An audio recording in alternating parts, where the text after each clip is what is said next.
shaken to the core. The Queen has had to make that choice between the crown or a family member. And it's something that, if you are not strong enough, it will tear you apart. Told by America's #1 royal source. We have incredible relationships, incredible access. We often know something is going to happen before the rest of the media does. You're going to hear revelations that you've never heard before. Harry and Meghan wanted to turn their public life into a private life. As a couple, they were under an incredible amount of pressure and scrutiny. They made it known how horrible this was, that their privacy was invaded in this way. But what would happen next was shocking. They dropped a bombshell that rocked the monarchy. This wasn't just headlines in England. This is headlines in every single country. This was panic stations for the royal family. And the world is waiting to find out what will happen next. What did it mean for their titles? What did it mean for how they could earn money? Not everybody's on the same page, that much we know. They are totally royal rebels. It's changing everything for the future of the monarchy. What happens now?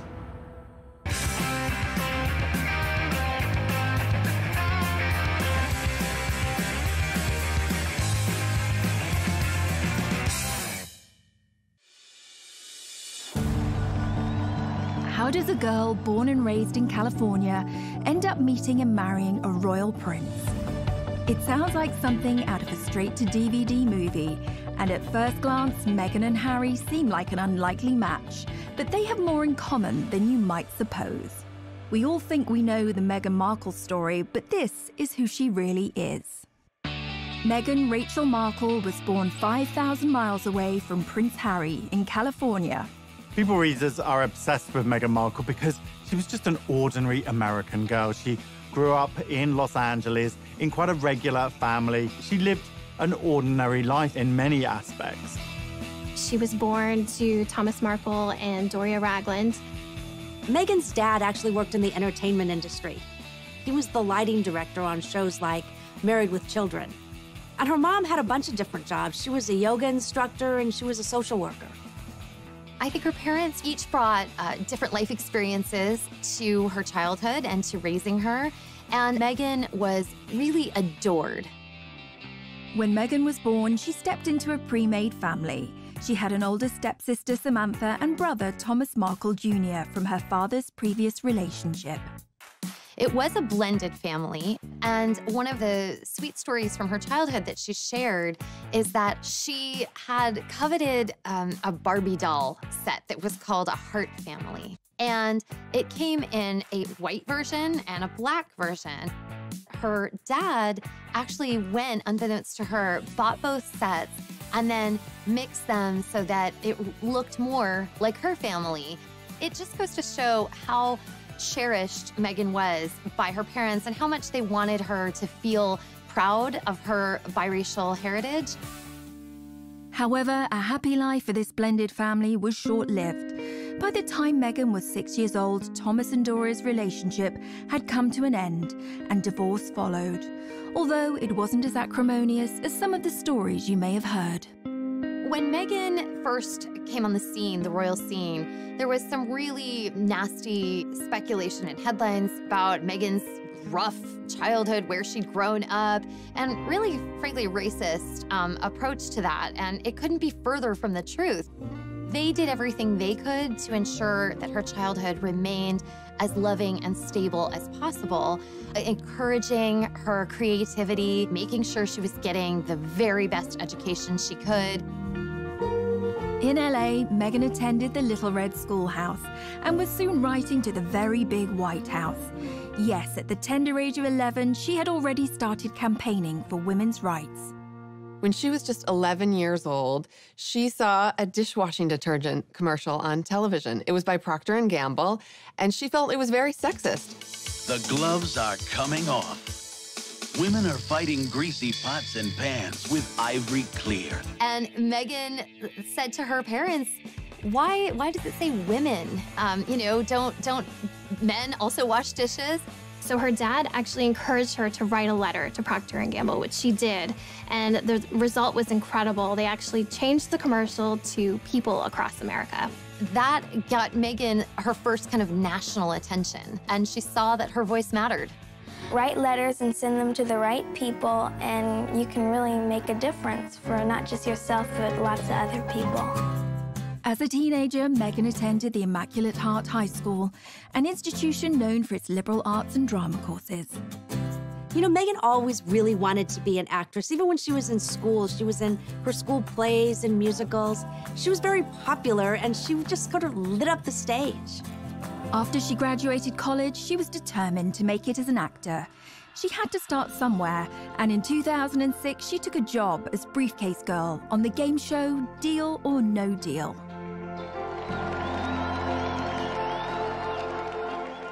Her role on Deal or No Deal, while it definitely wasn't showing off her acting skills, it was a great opportunity for her to get in front of the camera, to make some connections, and for people to see her on screen. After being a working actress for a while, her big break came in 2011 on the legal drama Suits, where she played paralegal Rachel Zane. Mike Ross? Hi. I'm Rachel Zane. I'll be giving you your orientation. Wow, you're pretty. Good. You've hit on me. We can get it out of the way that I am not interested. No, I'm sorry. I would... Take notes. I'm not going to repeat myself. I love you. Rachel Zane actually was kind of a lot like Meghan Markle in my mind. She was very smart, very well put together. She did not suffer fools at all on that show. And she had a big heart. She just wanted to help. Once Meghan hit the big time, she had a platform and could use it to further her passion for activism. Meghan also promoted herself on social media with her own lifestyle blog called The Tig. You'd think that with everything going on, she wouldn't have time for romance, but she did. Meghan met Hollywood producer Trevor Engelson in 2004, and they had a long relationship and wed in 2011, and they seemed like a great fit at first, both pursuing these careers in Hollywood, him behind the scenes and her in front of the scenes with Suits. But the marriage was not to be. They were under a lot of pressure trying to sustain a long-distance relationship, and it proved to be too much for Meghan and Trevor. Their marriage lasted less than 2 years, and Meghan mailed back her wedding ring to Trevor, the divorce papers citing irreconcilable differences. Meghan was back on the market and ready to find her Prince Charming, unaware that he was living in London and was an actual prince. Across the Atlantic, Harry had a very different upbringing and a life that would turn him into the man we know today. Harry was born into a family that can trace their ancestry back over 1,000 years. Let's take a quick look at his family tree. Harry's grandmother is the Queen, but she's also the Duke of Lancaster, and she's married to a Duke, the Duke of Edinburgh. Beyond that, we've got their children, the Prince of Wales, Prince Charles, that's Harry's dad, his brother, Andrew, the Duke of York, Edward, the Earl of Wessex, and Charles's sister is Princess Anne, but she's also called the Princess Royal. Prince Charles married Diana, the Princess of Wales, and they have 2 sons, William, the Duke of Cambridge, and Harry, the Duke of Sussex. Thanks to his brother's kids, Prince Harry is knocked back to 6th in line to the throne, and all being well, he's now never going to get his hands on the crown jewels. Although Harry was born into a world of breathtaking privilege, he suffered a tragic childhood. Harry's childhood is really rooted in tragedy. His mother was killed when he was just 12 years old, when she was chased by paparazzi in Paris. And so he had to deal with that tragedy at such a young age, which definitely affected him for life. For anyone who remembers the death of Princess Diana, one of the most heartbreaking elements was seeing her young sons, William, Harry, who was just 12 years old, having to maintain that famous stiff upper lip. Everyone had to be stoic and be this brave face for the nation when Harry, a young boy, would have just been absolutely, crushed inside. We all remember the envelope with the word mummy on Diana's coffin. It just tore your heart out.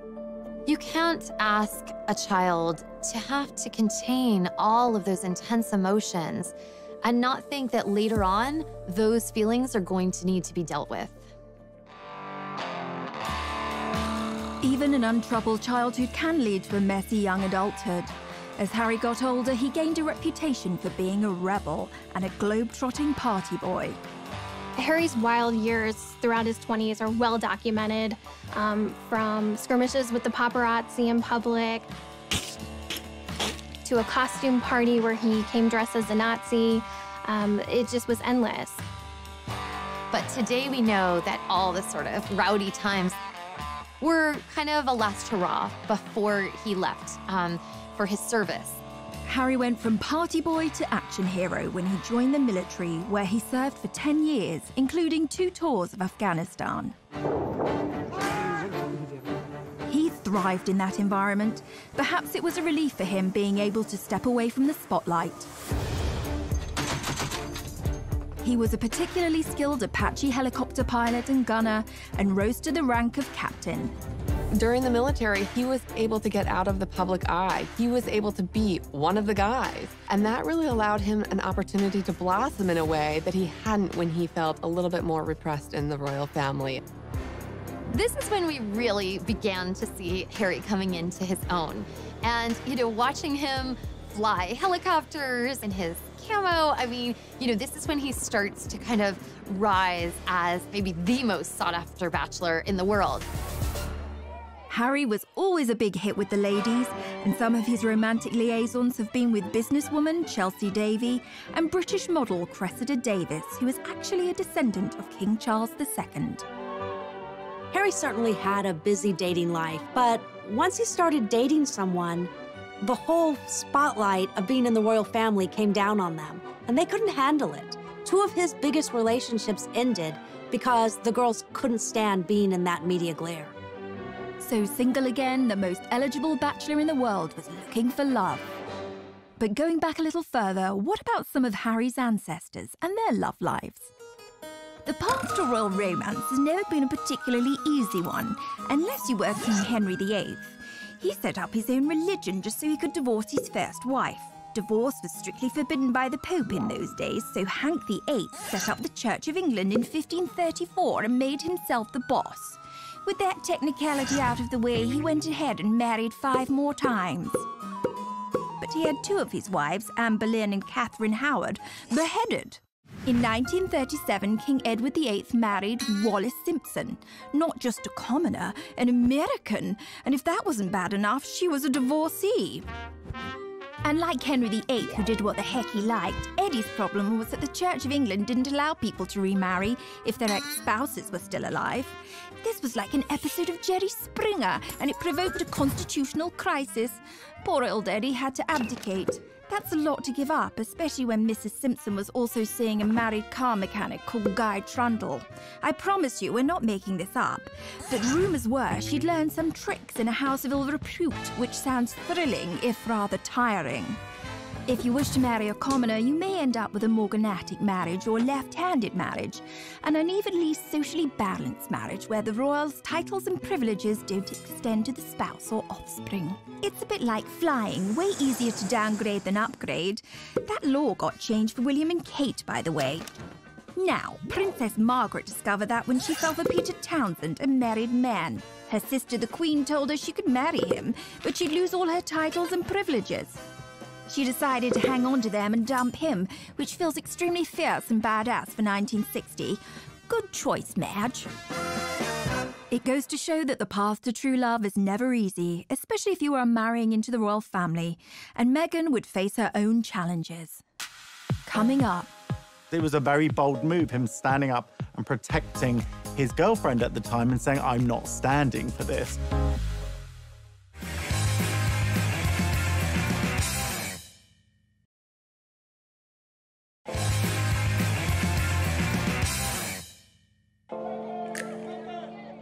So how did this love story begin between Meghan and Harry? Well, it wasn't through a dating app. Instead, they were set up the old-fashioned way. Harry and Meghan met through a mutual friend in July 2016, and they had a blind date at an exclusive members club in London. I didn't know much about him, and so the only thing that I had asked her when she said she wanted to set us up was, I had one question. I said, well, is he nice? And it seems the stars aligned. Hello, I'm world-famous astrologer Angel Idealism.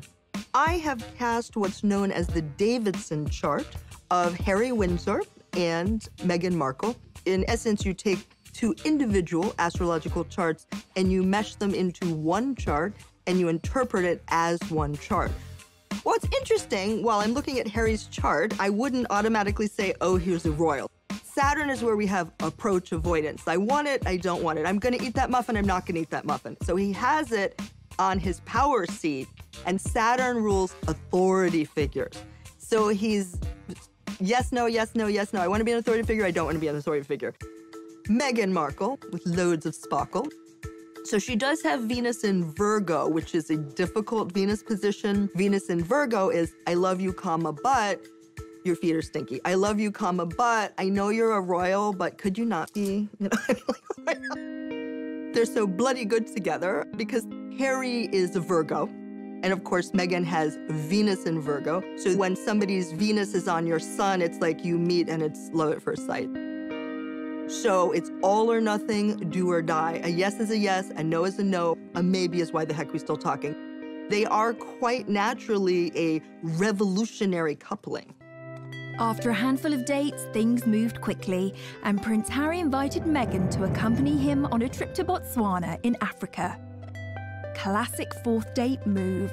We camped out with each other under the stars. We spent coming join me for 5 days out there, which was absolutely fantastic. So then we were really by ourselves, which was crucial to me to make sure that we had a chance to get to know each other. Yeah.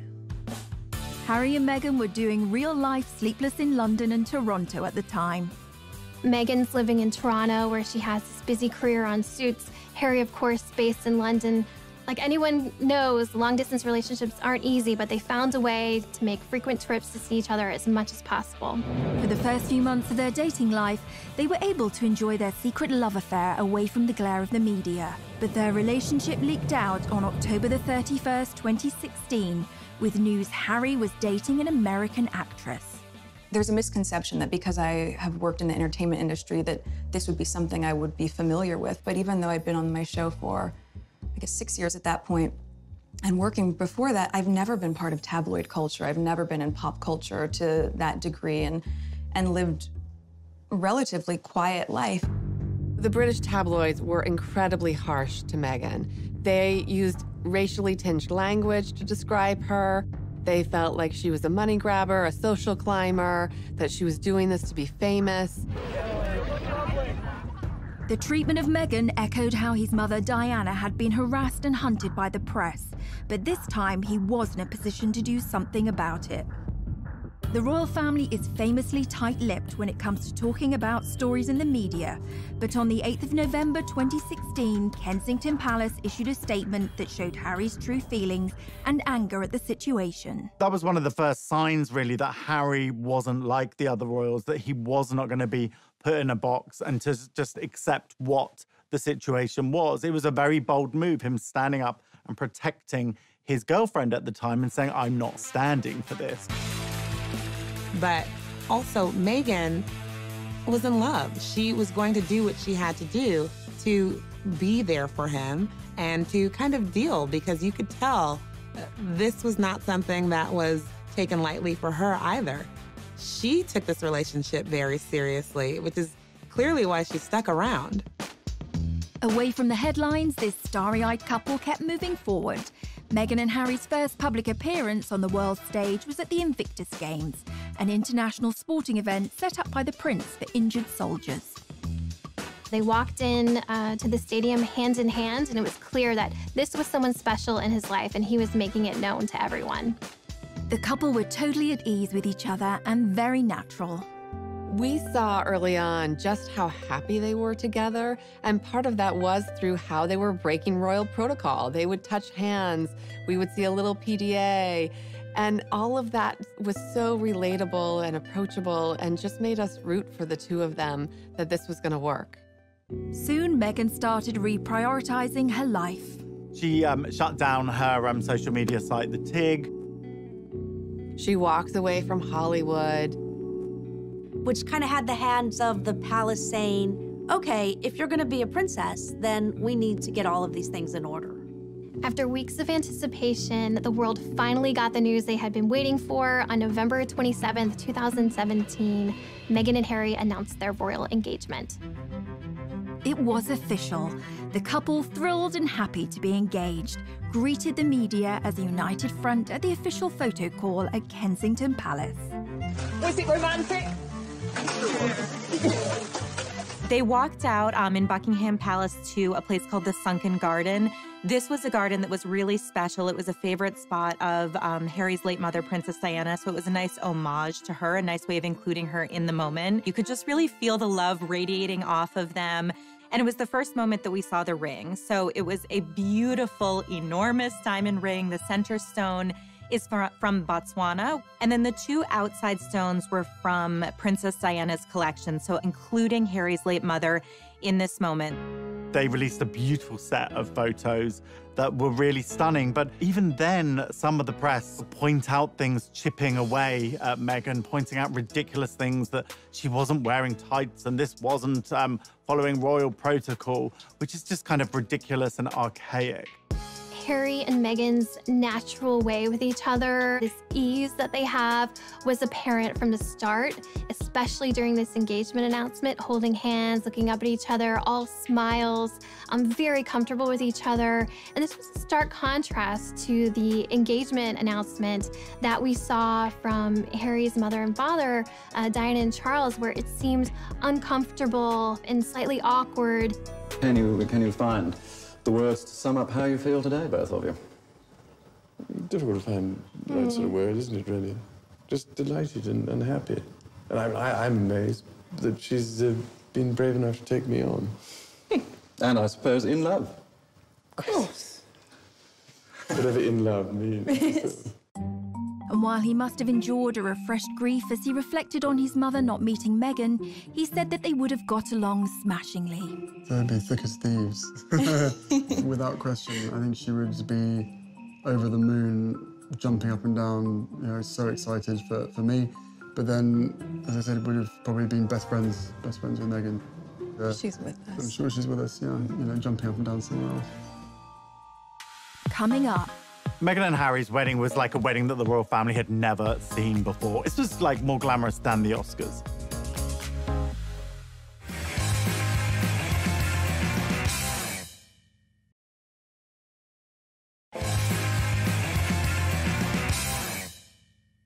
The world had been holding its breath, waiting to find out when Meghan and Harry would be tying the knot. It was finally announced that the couple would get married on May the 19th, 2018. A royal wedding is the ultimate in pomp and pageantry.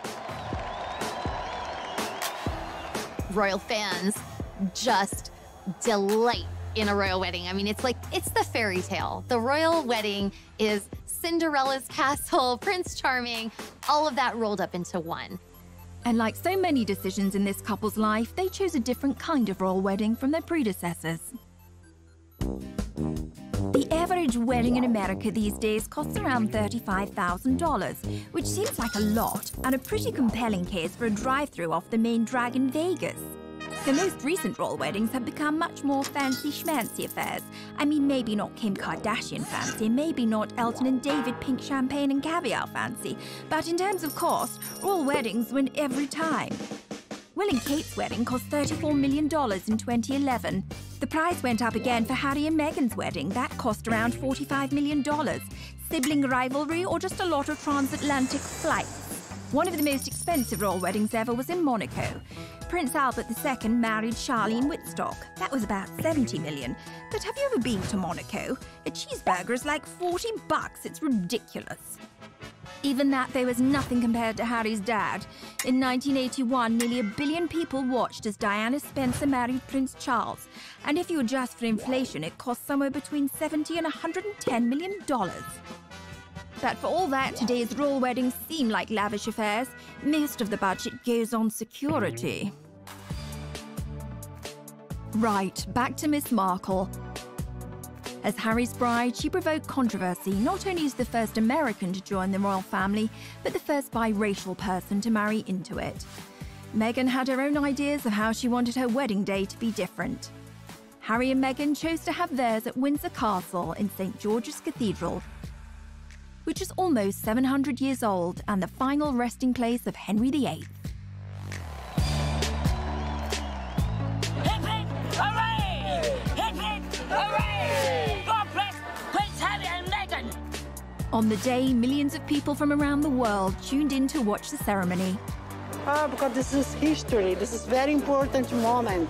It was a truly glittering and international affair. Meghan and Harry's wedding was like a wedding that the royal family had never seen before. It was Hollywood meets royalty. You'll be watching and you're like, oh my God, there's Oprah, there's George Clooney, there's Idris Elba, there's the Beckhams. It's just like, there was just so many celebrities because they weren't just coming from Meghan. Harry had grown up with a mother who was very friendly with celebrities. This was like more glamorous than the Oscars. As with all weddings, tensions were running high. The media reported rumours that during the preparations for the wedding, a rift began between the Cambridges and the Sussexes. There was reportedly one dust-up between Meghan and Kate during a fitting for Princess Charlotte's little bridesmaid dress, where they had a disagreement and Kate ended up in tears. And of course, we have to keep in mind, this was very soon after Prince Louis was born. A source explained that Kate was still very emotional. There had been a lot of stress around the wedding and around the planning. On the wedding day, Meghan travelled to Windsor Castle through the procession route with her mother Doria by her side. Everybody was waiting with bated breath to see what Meghan's wedding dress would look like. Would it be some over-the-top, grand, poofy princess dress like Princess Diana? Would it be this sort of elegant, sophisticated lace, long-sleeve look like Kate Middleton? It was neither of those things. She had a very simple, tailored, streamlined dress. I mean, this really was understated. She was just impeccable, modern, an entirely new version of a princess.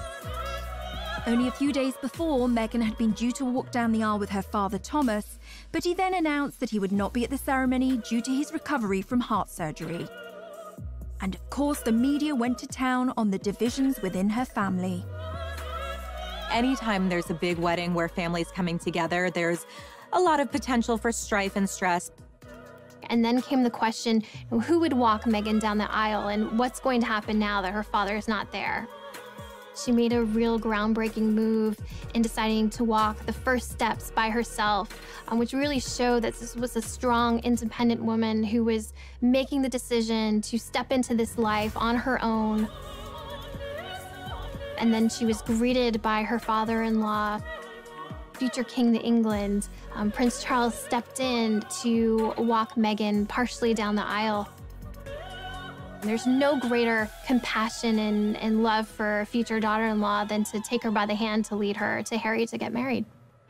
I think a lot of people, even for those of us at People Magazine on staff watching, felt like, how is she so calm? You know, she was almost preternaturally serene. Later, when I spoke with her friends, they said, that's who Meg is. When she's in the moment, she's really in it. When she's made choices, she believes them 100%. And so there was nothing for her to be nervous about. And I thought that was really extraordinary. As the star-studded congregation looked on, Meghan's pastor, Michael Curry, delivered an impassioned sermon about love. Imagine this tired old world when love is the way, when love is the way. A far cry from the usual stuffy speeches, the ever-observant media caught Kate Middleton giving Camilla, Duchess of Cornwall, the side eye. Let no one put asunder. All was saved when the newlyweds delivered what we had all been waiting for. Meghan and Harry follow in tradition by having their first kiss in public when they step outside of the church.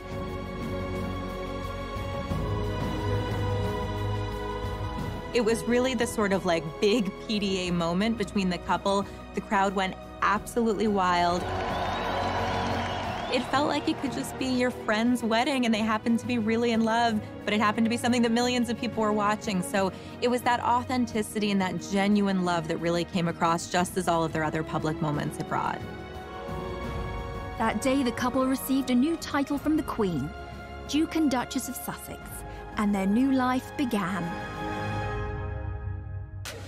Coming up, they really felt protective of this new baby and wanting to make sure he had as much privacy as he possibly could from the very start.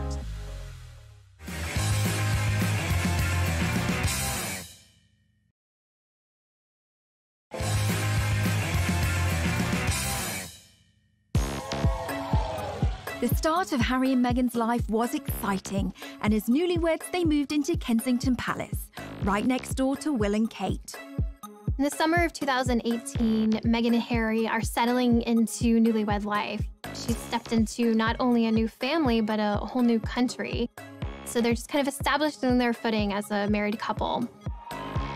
Meghan had done a great job being accepted into the royal family, and even the usually reserved Queen took a shine to her new granddaughter-in-law. The Queen herself wanted to show how much she was eager to welcome Meghan into the royal fold, and she did that by giving Meghan a ticket on board the royal train, which is how the Queen likes to travel. And in fact, you really felt that they had this chemistry between them, and Meghan was bringing new life and new joy to these outings. Meghan and Harry began their royal duties as Duke and Duchess of Sussex. But what exactly is a duchess anyway, and where do they fit into the whole royalty ladder? So, according to tradition, or Henry VIII, you have a god at the top of the heap, well, Natch, then an emperor, then a high king or queen, then a king or queen, then come your archdukes, grand princes and princesses, grand dukes and duchesses, then come your crown prince, and I mean, we're really climbing a long way down the ladder here, aren't we? After all them come duke and duchess. Fun fact, Meghan could actually be a duke. This isn't anything to do with which bathroom she uses. A woman can be called Duke too. What about Harry, though? Well, he's a Duke of Sussex and also Earl of Dumbarton and Baron Kilkeel. The Duke and Duchess titles are kind of like a wedding present from the Queen. Here you go. I wasn't sure which toast you wanted, so I got you Hampshire instead. The annoying thing about being Duke or Duchess of Sussex is there's no duchy or territory of Sussex. Whereas Charles, Harry's dad, is Duke of Cornwall and also gets the Duchy of Cornwall, which literally means if you live in Cornwall, he could well be your landlord. Although it won't be him coming and fixing your broken toilet, but he does get the cash from owning it. Unlike Cornwall, there's no Duchy of Sussex and therefore no cash. So, they don't get the cash, and guess what else Meghan doesn't have? Legal custody of her son Archie. According to a law from 1717, the Queen actually has governance over all the royal sprogs, including Will and Kate's. You might think it doesn't really have any relevance today, but apparently decisions like which members of the royal family are allowed to get on the same plane, yup, the Queen makes that call. Back to the couple's first royal tour of Australia, Tonga and New Zealand. Meghan and Harry were an instant hit with the public. And this is where we get to see Meghan shine. And there was a lot of echoes of Princess Diana in terms of her really bonding with people, with children, with a lot of the locals, giving speeches, which is something we hadn't seen Kate do before with such ease. Meghan was compared to Diana in another way, as a world fashion icon. Diana led the way in setting trends in the world of fashion. Back in the 80s, everybody wanted the Diana cut, and she occupied a fashion arena that included Audrey Hepburn, Jackie Kennedy, and some of the other most stylish women in history. When Princess Diana was alive, she was, without a doubt, one of the most photographed women in the world. Diana brought an innate glamour and this beauty to the royal family. It took them from royals to pretty much celebrities, all because of her and just this endless interest and curiosity in all things Diana. In 2019, Meghan was named the most powerful fashion icon, and the term the Meghan effect was coined. Like most people, I love Meghan Markle's style. We like to say at People that everything Meghan touches turns to sold. And that's because when Meghan wears something, it translates into mega sales for the brand. In one of those tours, she actually wore a bag by Strathbury. The second she wore this bag, it sold out in 11 seconds. The Duke and Duchess of Sussex were in the honeymoon phase. The tour of Australia kicked off with some bombshell news. The couple arrived into Sydney telling the world that they were expecting their first child. It was the most exciting way of kicking off a royal tour. This is a moment that the public, the entire world was excited about. Anytime there's a royal wedding, you wait for the announcement about the royal baby. This was massive news in the royal world, and for fans, I mean, it was almost too much to process. It was all happening at once. At the same time, we also noticed that Meghan and Harry are wanting to kind of put up the walls because they really felt protective of this new baby and wanting to make sure he had as much privacy as he possibly could from the very start. Weeks before the baby was born, Harry and Meghan announced they intended to keep the plans surrounding their child's birth private. It was never announced where Meghan planned to give birth. This was a major change from Kate's birth plans. Kate, obviously, at the Lindo Wing in Paddington, every single time one of her children is born, the crowds are gathered outside, you know, the news teams are there. It's a very big global event. With royal births, we famously see the new happy parents step out of the hospital. For royal fans, there's an expectation that we would be kind of, I don't know, almost included in that. And we learned pretty early on that Meghan and Harry were not going to do this. On May the 6th, 2019, baby Sussex arrived, weighing in at 7 pounds 3 ounces. And it wasn't actually until the birth certificate of Archie was released that we even knew what hospital they had gone to. Meghan said no way was she going to walk out of a hospital and into a crowd of thousands, you know, with every TV camera from all over the world there, which is what Kate did. But Kate felt that was her duty. Meghan didn't feel it was her duty, so she didn't do it. They didn't want involvement from the press. They wanted to do it their way. This was not a baby for the public. This was their baby. The birth of a newly born Royal Prince on this, the shortest day, AD 2018. It does seem a normal thing for a father to protect his child and to be able to do what he wants and release photos when he wants. But the British public have a very different perception of this. They pay for the royal family. So there was a lot of resentment towards Harry when he started to restrict this access. I think the christening marked a bit of a turning point where it was, no, this is a private event. We're not going to bring, you know, cameras in. We're not going to release dozens of photos. That was the shift that a lot of people had to get used to. Meghan, Harry, and baby Archie then moved away from Kensington Palace to Frogmore Cottage in Windsor. Well, Harry said that he felt like a prisoner in Kensington Palace. He couldn't wait to get out of there. The Queen offered them Frogmore Cottage, but it was in a very dilapidated state. And unfortunately for Harry and Meghan, the bill fell on the taxpayer, and it was £2.4 million. And that caused a lot of bad feeling as well. The public started to feel like this quid pro quo was off kilter. Like, well, you know, if we're helping pay for, I don't know, your new kitchen, we should get to see, you know, Archie on his special day.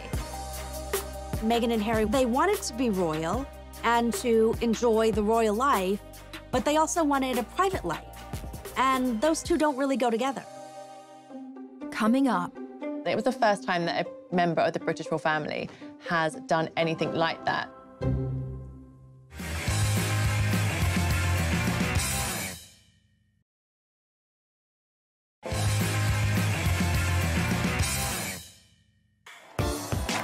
There's more to being royal than cutting ribbons and waving.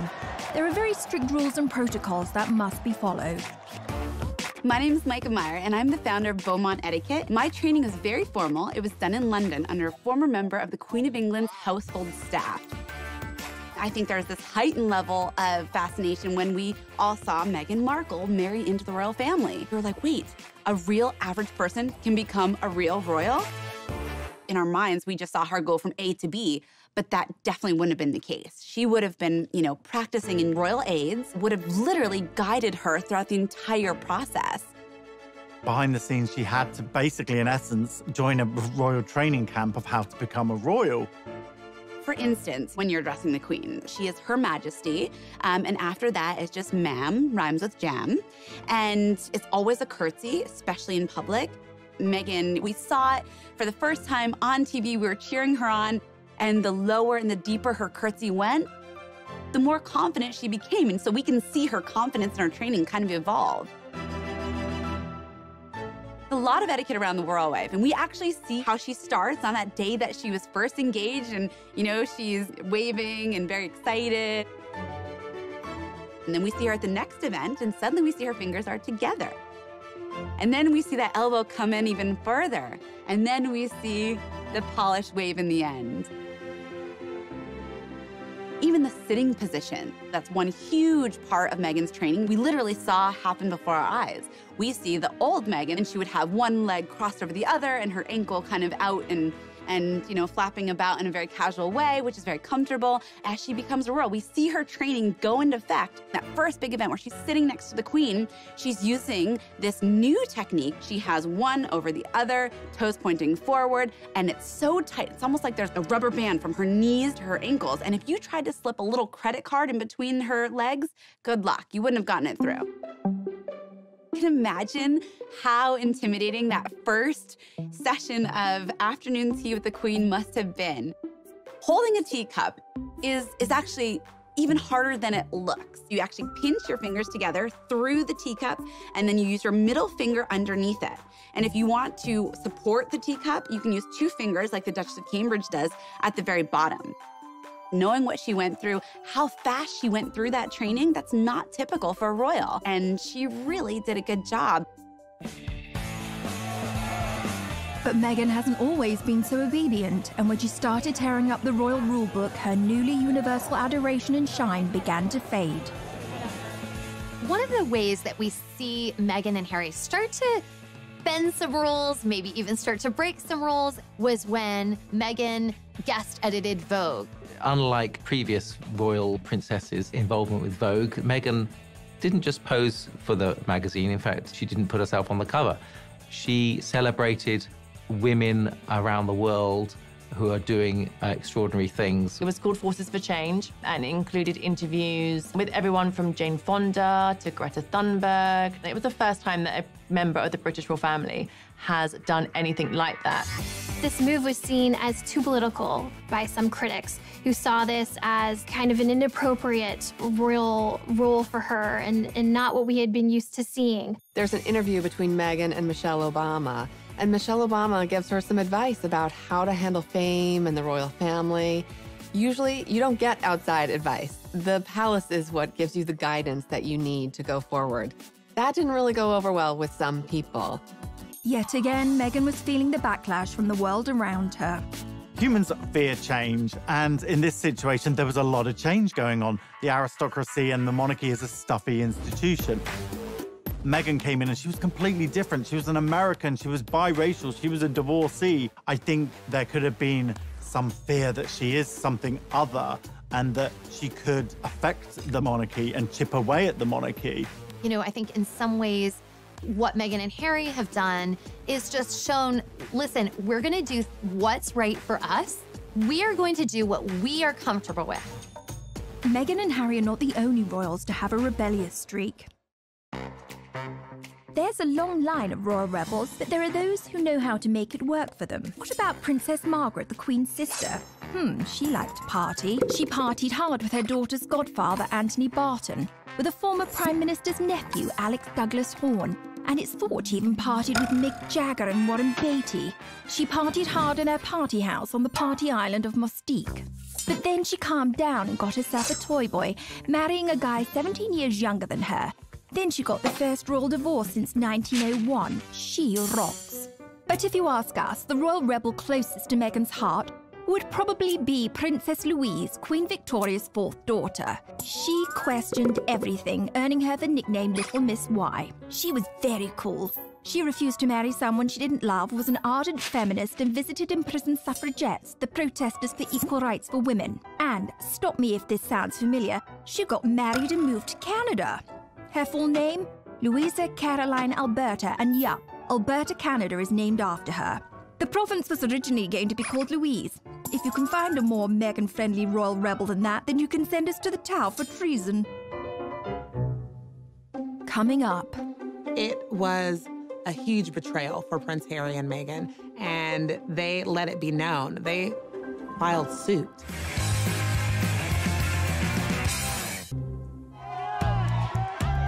As a member of the royal family, the press can either be a valuable asset or your worst enemy.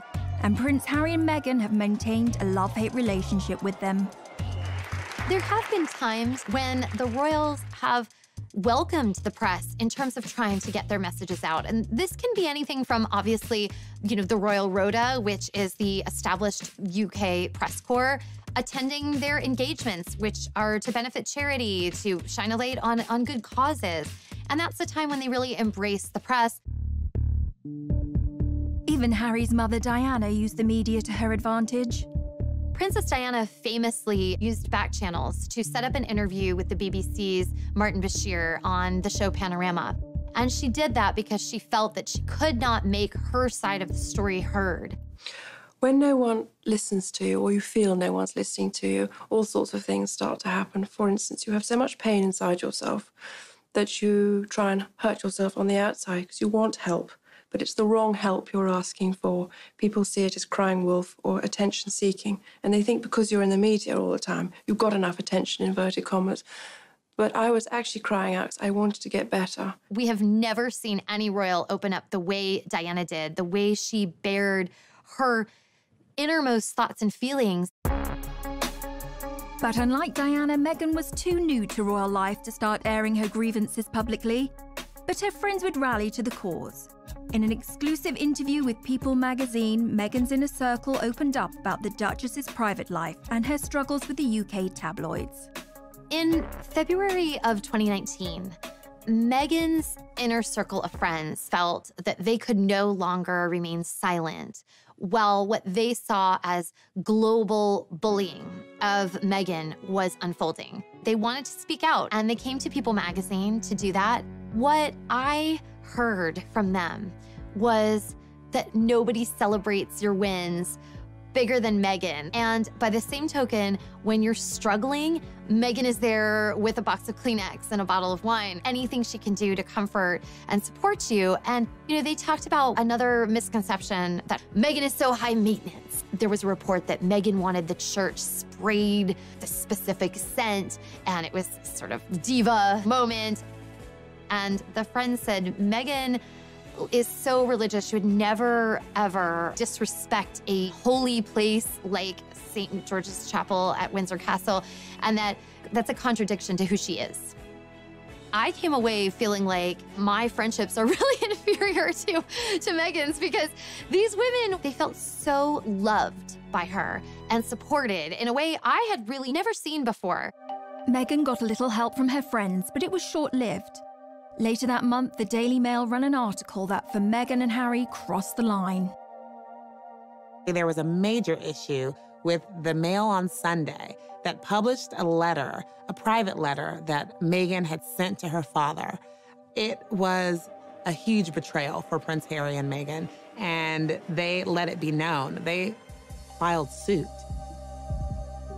She obviously feels like it's a copyright issue that they went ahead and posted that letter without her permission. The action was accompanied by a scathing statement from Prince Harry denouncing the media's bullying of his wife. This clearly goes back to his anger and his hurt at how his mother was treated. Days later, Prince Harry sued the owners of The Sun and Daily Mirror for allegedly hacking his voicemails. They're both very much taking a stand against the UK press, against the tabloid intrusion that they feel has completely compromised their ability to have a private life. So who are the tabloids? If you're even slightly famous and you're in Europe, the chances are, whatever you're doing, someone is going to be taking a photograph of you. They're pretty aggressive with how they get their scoops. A famous scandal was Squidgygate. A British newspaper got hold of a recording of Princess Diana and her close friend James Gilby speaking on the phone. In the calls, Gilby calls Diana either Squidge or Squidgy 53 times. Try calling me that once, I dare you. There's always been a degree of push and pull with the press. Let's not forget the British royal family is paid for by British people. They help fund their lavish lifestyle. So what the royals get up to is very much in the public interest. Now, poor Meghan has felt the sharp end, and the coverage of her life in Kate Middleton's is astonishing. For Kate, not long to go, pregnant Kate tenderly cradles her baby bump. For Meghan, why can't Meghan Markle keep her hands off her bump? Is it pride, vanity, acting, or a new age bonding technique? For Kate, Kate's morning sickness cure, Prince William gifted with an avocado for pregnant Duchess. For Meghan, Meghan Markle's beloved avocado linked to human rights abuse and drought. One thing's for sure, pics of the royal family mean cash, so watch out for that long lens, Meghan and Harry.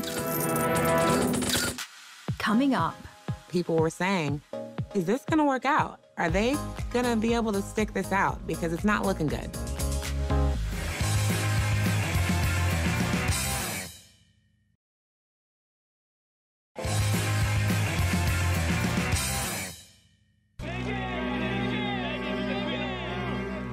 As media scrutiny intensified, so did tensions inside the royal family. This was a turning point for Prince Harry and Meghan when it came to them just not putting up with the British press anymore. You would think that, you know, the royal family would step out and make some sort of decree or something in their support, and it didn't happen. And you start to see not only the shift between Prince Harry and Meghan and the press, but a little bit of a shift between them and their family. There were some tensions going on behind the scenes. I think what happens with any family is that an outsider, someone else comes in, they marry a member of the family, and the dynamic changes. Things were maybe not as copacetic as they seemed. Things were sort of strained. People obviously looked into a lot of this, and what appears to be at the root of it is a division between the brothers, William and Harry. Tensions between Harry and William had apparently been growing for some time. What had happened is Prince William had confronted his brother in the run-up to Meghan and Harry's wedding. And he just questioned him about, do you think she's the right girl for you, effectively? Is she the right person for this job? That went down badly with Harry. We understand was obviously quite angry. Harry never forgot that. That started a rift that had only deepened. They were never able to really heal from that initial disagreement. Harry and William have always had a particularly unique bond as siblings. Let's explore the brothers' relationship a little bit deeper. William and Harry were born just over 2 years apart. They were close as children, and as they grew up in a family where roles and status mean everything, it was inevitably going to put a strain on even the tightest brotherly relationship. In royal circles, children are often referred to as the heir and the spare. The eldest is destined to be king, while the younger one can end up feeling a little redundant. For William to take a leap like Harry's would be almost unthinkable. He has a lot of skin in the game. He's going to be the freaking king after all. But the pressure on him to stay would be impossible to resist. Harry, by contrast, as the spare, has a little more wiggle room. One thing's for sure, they're both dealing with massive adjustments to their lives, so it's anyone's guess what the brothers' relationship will look like moving forward.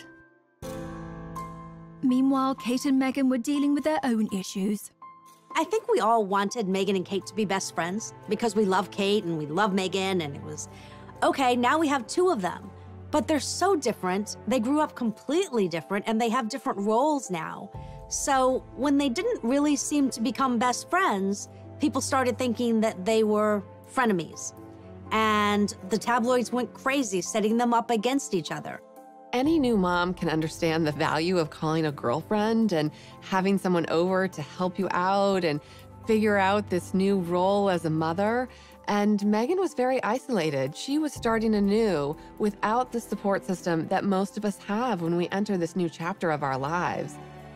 So you had Meghan having trouble settling into royal life, Kate is not able to necessarily be that support, and Harry and William not talking very much anymore, so the two couples became estranged.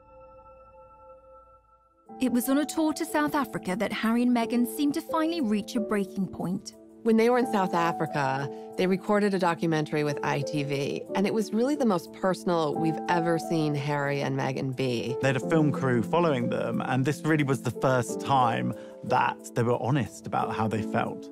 They did an interview with Tom Bradby, who is a TV journalist. He has, over the years, become quite close to Harry and become a sort of spokesperson for Harry. And he interviewed them, and Harry was amazingly open. You're living in this goldfish bowl, the interest is huge, the pressure is great. I mean, do you want to talk me through the last year and where you're at?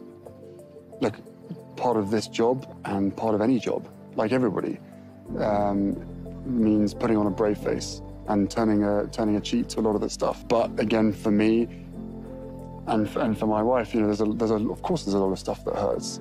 They felt that they were in isolation, and they also felt that they had no support when it came to all these things that they were uniquely dealing with. Another huge moment in that documentary was where Meghan spoke out about how she was feeling. You could tell that she had been struggling in her role as a new royal and as a new mom. It's obviously an area one has to tiptoe into very gently, but I don't know what the impact on your physical and mental health of all the pressure that you clearly feel under. I would say, look, any woman, especially when they're pregnant, you're really vulnerable. You add this on top of just trying to be a new mom or trying to be a newlywed. And also thank you for asking, because not many people have asked if I'm okay. But it's a very real thing to be going through behind the scenes. I think Meghan was really sending a message direct to camera saying, I need help here. This is a difficult situation. When she says not a lot of people have asked if I'm okay, she's not really referring to the public or fans who support her. She didn't feel members of the royal family had asked if she was okay. People were saying, is this gonna work out? Are they gonna be able to stick this out? Because it's not looking good. The Sussexes were looking for a happy and authentic life, and they needed to find a solution, however drastic. Coming up. When Harry and Meghan made this announcement, the world was stunned.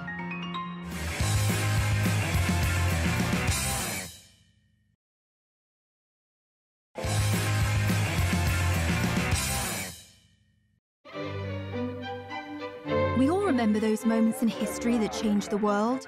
The first moon landing. The assassination of John F. Kennedy. The first time we saw Kermit the Frog's legs. So weird. And when Harry and Meghan decided to leave the royal family. A royal announcement that is sure to rock the United Kingdom. Royal split. Harry and Meghan quit. Going it alone, the Duke and Duchess of Sussex. The royal family reeling this morning. A rift in the royal family not seen for a generation. I remember exactly where I was when I heard the news that they were leaving. I was sitting in my office at People. I think I was just running around the office, going from office to office, saying this is going to be the biggest story of a decade. I feel like we were in a meeting and we were like, wait, what? The rest of the royals didn't even know until 10 minutes before they put this statement out. On the 8th of January 2020, a statement was released from the Duke and Duchess that they were stepping down from royal life. They did it on social media, of all places. So right away, we were kind of all scrambling to keep up. It's on Sussex Royal, and is there going to be more coming? And who's going to answer the questions? I can't even imagine the chaos in the palace on that day. The poor queen, she's 93 years old, and now this. One of her favorite grandsons now stepping back from royal life, and what does that even mean? News like this usually goes through the royal communications team, goes through the queen. There is a long list of steps you take before this goes out to the public. So why did Meghan and Harry hastily make this announcement? So I think part of this rush decision on their parts was because the story had actually already been leaked to the Sun newspaper. They were running it the following day, and from what sources tell me, they were forced into releasing their own statement. Harry and Meghan felt that when the news leaked to the Sun newspaper, they had no choice but to try and get out ahead of it. So suddenly this train had completely left the station and everyone was kind of struggling to keep up. I think it was a bad decision on Harry and Meghan's behalf to rush out this document without checking with the royal family. You don't change your decision-making and go against the Queen just because some scrappy journalist in London is saying that they've got a story.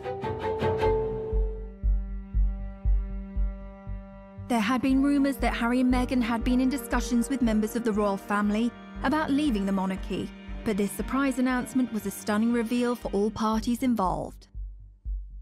It is a bit of a soap opera. But I mean, quite frankly, the things that have happened recently, you couldn't write it. You can hardly imagine how difficult that talk must have been between Harry and Meghan about what they were going to do. They've put Archie down to sleep, and they are trying to figure out how to walk away from one of the most important families in the world. Meghan and Harry have not been the only royals to drop a bombshell. Being royal is a high-stakes game, and if we look to the past, Meghan and Harry are not alone in causing a few royal eyebrows to be raised. Good old Chuck and Cammy, Charles and Camilla, first met in 1971, but waited 34 years to get married. In that intervening time, Charles married and divorced Princess Diana. There was an infamous moment when they were asked, "And are you in love?" Diana replied, "Of course," and Charles drawled, "Whatever love means." 15 years later, it was all over. In the meantime, Camilla had married and divorced Andrew Parker Bowles. But they didn't exactly wait until their wedding night to hook up. They were still married, but it was to the reported approval of Camilla's first husband, who knew all about it. In fact, a recording of a phone call between Charles and Camilla got leaked, which is far, far beyond what you might call a bit saucy. We'll let you look that one up for yourselves. This is a family show, people. So in the grand scheme of things, Harry and Meghan's bombshell seems pretty tame by comparison. The media, having felt kept at arm's length, went into a frenzy. The British press and social media very quickly coined the phrase Megxit, which is really quite misogynistic. It's blaming the fact that Meghan and Harry are leaving the royal family on the woman. The British press is always blaming Meghan. They've done that from the beginning. Whatever Meghan and Harry do that they don't like, it's Meghan's fault. From a tabloid media standpoint, Meghan became the focus of she's the one driving this decision. But anyone who really knows Harry knows that he has expressed a desire to step away from royal life from the beginning. There were times in his 20s where he kind of lamented at this role that he's in and hinted at that he would love to have a life outside of the royal family. So if anything, he's the one propelling this decision, and Meghan's supporting him. But I think we know now this is a decision they made as a couple. They're very much a family unit. You know, we know they have a great relationship and that they're doing things that they think are best for their entire family. This had to be something that really weighed on them. But what must have weighed on them more was what they had been through for them to make the decision to leave the royal family, to leave the Windsors. I mean, it's a dream for so many people. And they decided to just walk away. Coming up. Something like this could bring down the monarchy. This was panic stations for the royal family.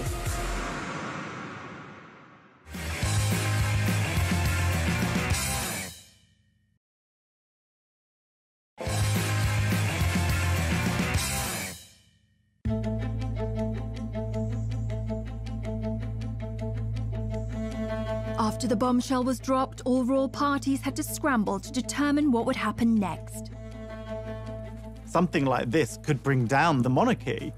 This was panic stations for the royal family. Buckingham Palace did release a statement, and I think this was a big shock to the world. It was obvious from that statement that they weren't on the same page.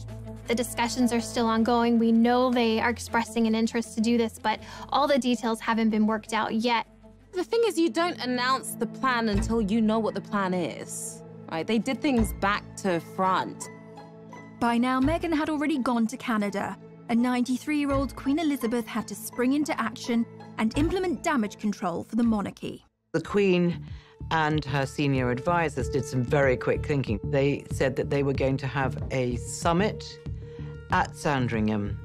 She had Charles and William and Harry all meet her there, and then they sat down to talk it out.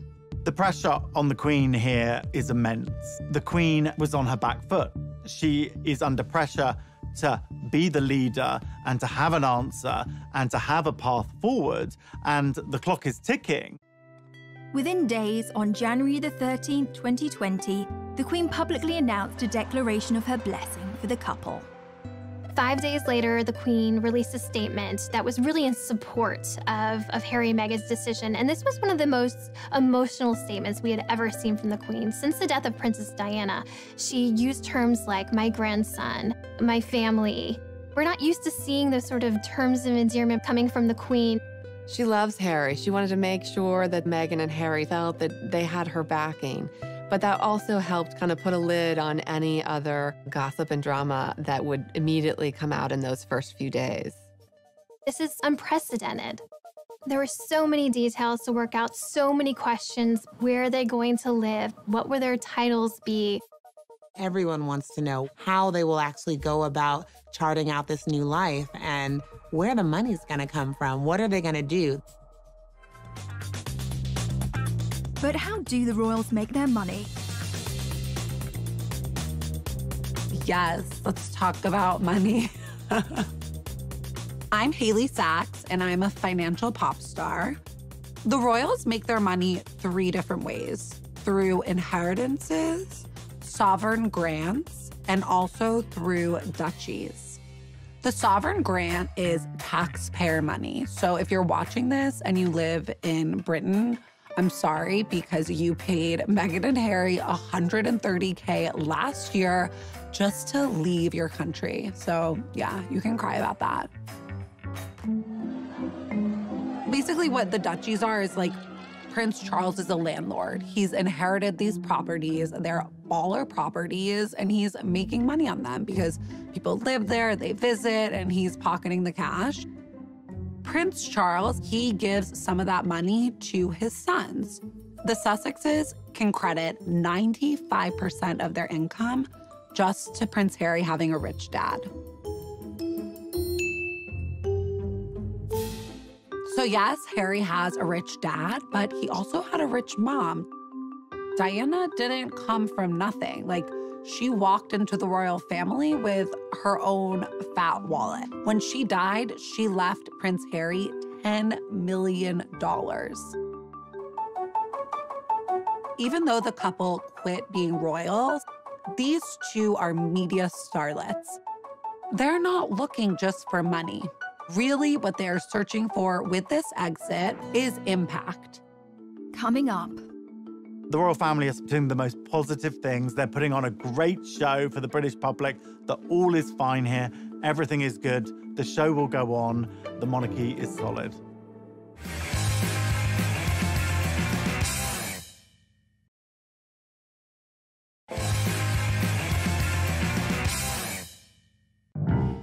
While Meghan was busy unpacking her Suits DVDs in Canada, it was back to business for the royal family. It was initially a bit of chaos as everyone tried to kind of find their footing in this new, unprecedented order of things. At the end of the day, the monarchy has to come first and the crown has to come first. The Queen, she's not gonna let her emotions get the better of her. Now it's about action. It's about taking action and figuring out what are next steps. The monarchy is often, throughout history, in a very vulnerable position. There are a lot of people who don't agree with the monarchy. The monarchy can be perceived as a very undemocratic institution, essentially inherited power. When you have somebody who is stepping away from the royal family, this makes the royal family very vulnerable. For those that had stayed, the Queen doled out presents. Prince William was bestowed with an additional royal post, Lord High Commissioner to the Church of Scotland. The royal PR team wanted the rest of the family to show a united front, and William, Kate, Charles and Camilla embarked on a rare joint charity engagement, and the British press dubbed them the new Fab Four. All this sort of family discord and fighting amongst themselves didn't look good, so the Queen wanted to fix this up. She has Charles and Camilla and Kate and William all at her beck and call to come out and present a united front as this is the royal family. We're still here for you. The Duchess of Cambridge was also being kept busy on a tour of the UK to promote her work with childhood development. Kate has really stepped forward. She just gave her most illuminating interview that we've ever heard from her. You know, it was a podcast, a very modern format, where she talked about the challenges of motherhood, the challenges of being pregnant. So she's willing to take up this mantle and help support the monarchy any way she can. They're doing the most positive things. They're putting on a great show for the British public, that all is fine here, everything is good, the show will go on, the monarchy is solid. With the royal family's united front in check, the Queen had one last ground rule that needed to be laid. What was important to the Queen was that Meghan and Harry cannot continue to use their royal titles and the trademark of Sussex Royal. She didn't want any perception of impropriety that they might be making money in any kind of way off of any royal titles. Obviously, they're known as Sussex Royal. That is their Twitter handle, their Instagram name. The whole brand is based around that. The Queen and other members of the royal family had said, actually, no, that word royal cannot be used. No one can say royal unless they really are royal. Once Queen Elizabeth's terms were made crystal clear, Harry knew it was time for him and Meghan to move forward with their new life. One of the things that was just so exciting to see was how they took this bold step themselves. It was world-shattering news. It made headlines the world over. Was it perfect? No. But when you kind of take control and find your voice and realize, I can make this path forward, that's a really inspiring thing to see. During Harry's final few days in the UK, he delivered an emotional exit speech at a charity dinner in London. It brings me great sadness that it has come to this. There really was no other option. It has been our privilege to serve you, and we will continue to lead a life of service. So in that respect, nothing changes. But I hope that helps you understand that I would step my family back from all I have ever known to take a step forward into what I hope can be a more peaceful life.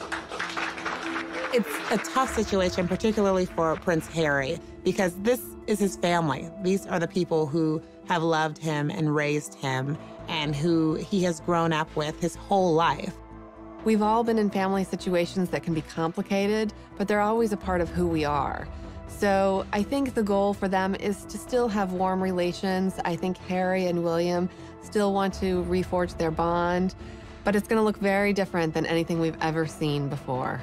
The rest of the world had their own reactions in the aftermath of the Sussex's bombshell announcement. While Harry filled a suitcase with a gold toothbrush, some monogrammed socks, and a copy of How to Succeed in Business, support was flooding in from celebrity friends and admirers. Bette Midler hoped Meghan would bankrupt them all, although I don't quite see how she'd manage that. Oprah Winfrey said she supports them 1,000%. And Jack Osborne observed, "Listen, Prince Harry, if I can survive my family, you can survive yours." And Meghan's friend Jessica Mulroney, who previously had the sweetest babysitting gig imaginable looking after Archie, called out critics of Meghan as racist bullies and posted this quote on Instagram after the news. "A strong woman looks a challenge in the eye and gives it a wink. Wink hard, Meghan."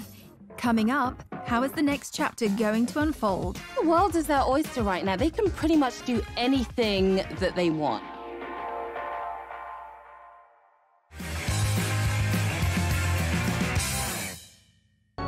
Prince Harry joined his wife Meghan in Canada to start their new unprecedented post-royal life.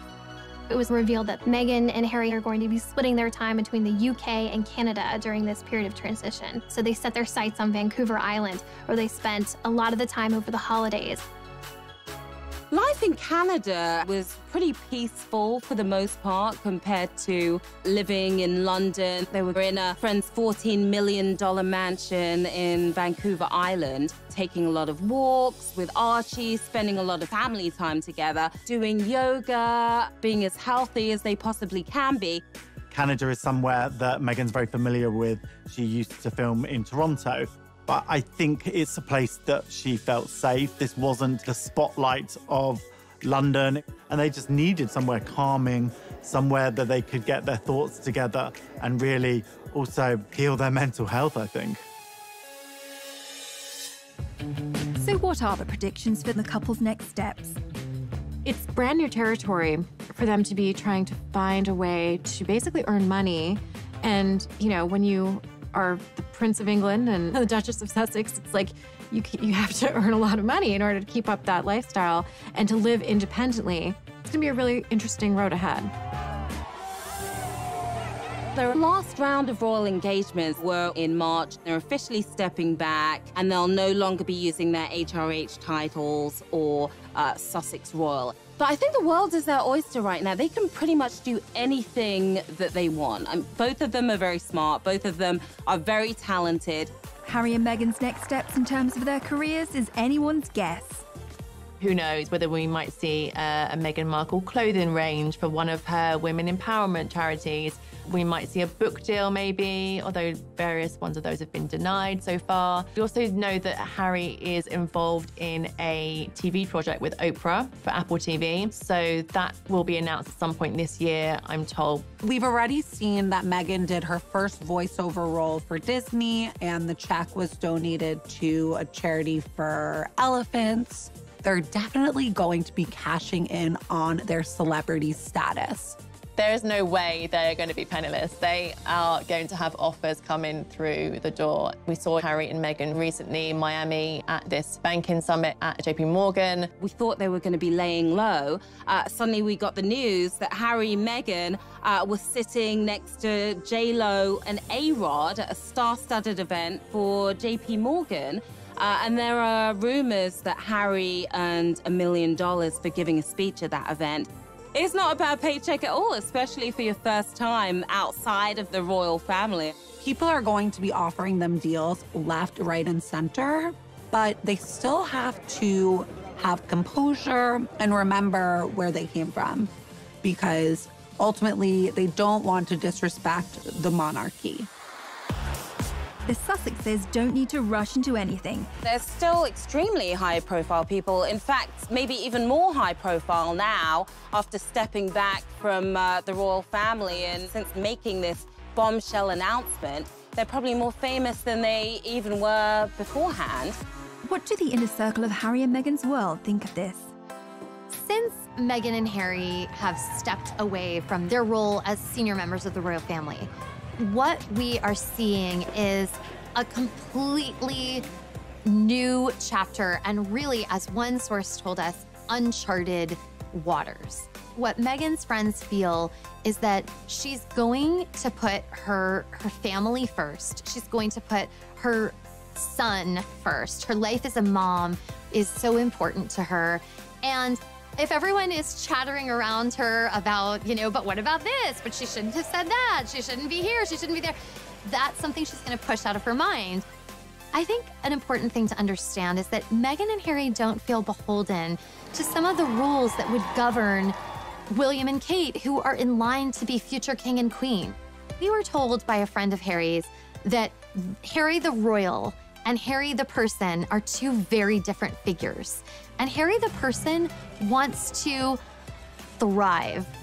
And I think that Meghan's friends and Harry's are completely supportive and thrilled for them, because it was hard to watch them feel so suppressed.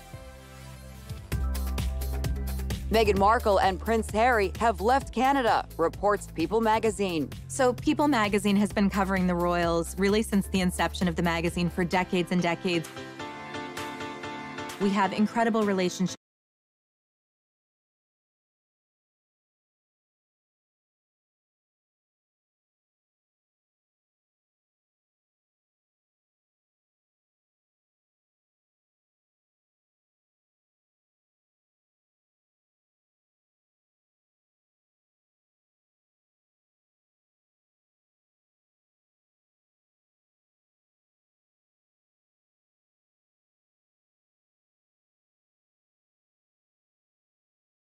relationships, incredible access. We often know something is going to happen before the public does, before the rest of the media does.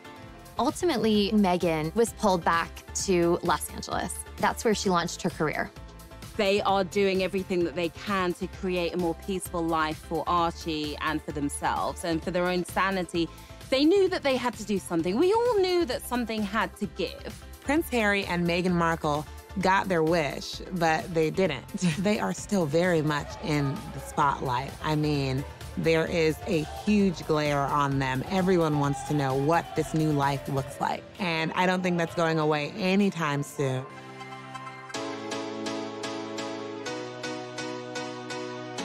A lot of people are wondering, will things ever be the same in this royal family?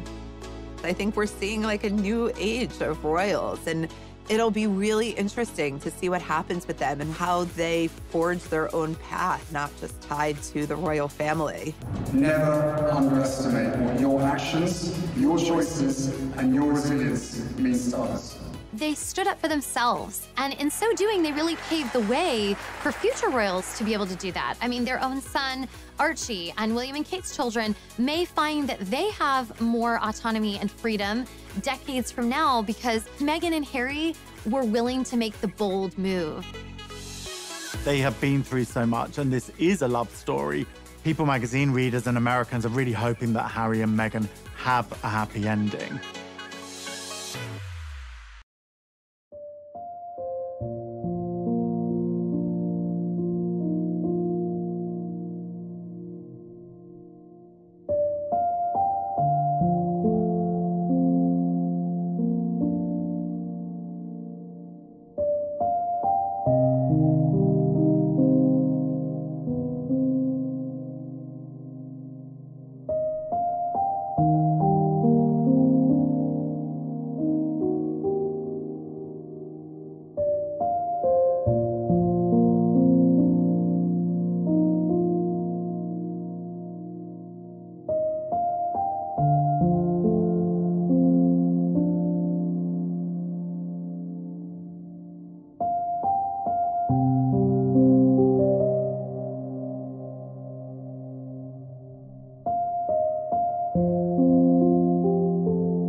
California end up meeting and marrying a royal prince.